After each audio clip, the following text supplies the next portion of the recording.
Automatic.ai will work directly using your API keys. So in the API key section, quite simply, you'll come here and click on Get API Key, for example, here on OpenAI, which is required in this case.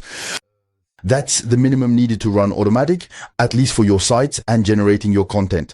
So you just need to get an API key, then enter it here and simply paste it into the OpenAI card. After that, you can work with Mistral, Anthropic, Grok, Gemini, and DeepSeek when it comes to text models.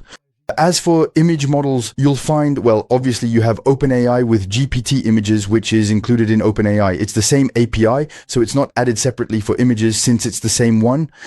Stability is the same. You have the links to get the API each time. If you want to switch between models afterwards, of course, you have Flux and you have Ideogram. Next, you have image banks like Unsplash, Pexels, and Pixabay, which are also free image banks.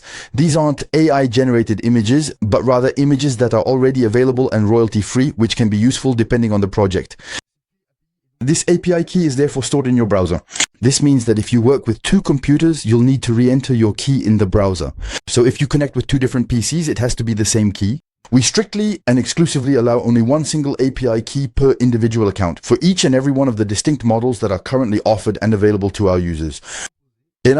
Next, regarding your different sites, your sites, of course, are added beforehand on Automatic. Let's say you have about 100 sites. You'll obviously need to update the API keys on each of your sites. To do this, it's very simple. Even if you want to update to a new key, for example, you simply update your API key, for instance, directly on OpenAI, let's say, and then you click here on Update. And actually, this will simply allow you here to select all the sites on which you want to update your APIs. And then by clicking on Send APIs, you can easily send the correct API keys to your different sites, which lets you update them all at once.